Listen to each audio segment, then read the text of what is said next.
ჩვენ საყვედურობენ ხოლმე თითქოს საპატრიარქო ჩამორჩა რაღაცა იმ პროტესტის მხარეს მდგარ ხალხს და რამდენიმე სასულიერო პირმა ბევრი იმუშავა იმისათვის რომ წარმოეჩინათ საპატრიარქო თითქოს დააპირისპირებულია მათთან. მე გეტყვით პირველ რიგში გეტყვით რომ ესე იგი პატიმრებთან დაკავშირებით სამჯერ გვაქვს დაყენებული საკითხი რომ სუბუქად დანაშაული ვისაც შეიძლება ჩაეთვალოს იქნებ გათავისუფლდეს, მათ შორის ზია ამაღლობელთან დაკავშირებით ორჯერ მე თავად მქონდა საუბარი ამის შესახებ ხელისუფლებასთან, ერთხელ მეუფეშიო უშუალოდ პრემიერთან დააყენა ეს საკითხი.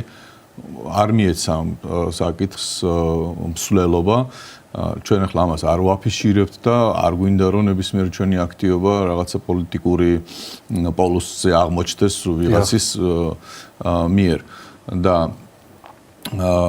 რაც შეეხება იმ ღამეებს, როდესაც ეს ხდებოდა, ყოველ ღამე ჩვენი სამსახურის მამები მორიგეობით იყვნენ ქაშვეთში და ამ ადამიანებს უქმნიდნენ ერთგვარ ზღუდეს, რომ მათ უკან ეკლესიაში დამდგარიყო ის ხალხი, ვინც დაზარალებული იყო, თქვა შრემსადენი გაზით და წყლით და ბევრი კადრებია ამის შესახებ. მამები თავად აწვეთებენ თვალში, აწვდიან რაღაცა წყალს, ტაძარში იფარებენ, ეზოში პირდაპირ ესე ჯაჭვად იდგნენ მამები და რა თქმა უნდა ამას ითვალისწინებდა მე სპეცრაზმიც და იქ არ შედიოდნენ და მამების უკან ვინც შედიოდა ეს პროტესტის მონაწილეები, ყველანი დაცულები იყვნენ აბსოლუტურად.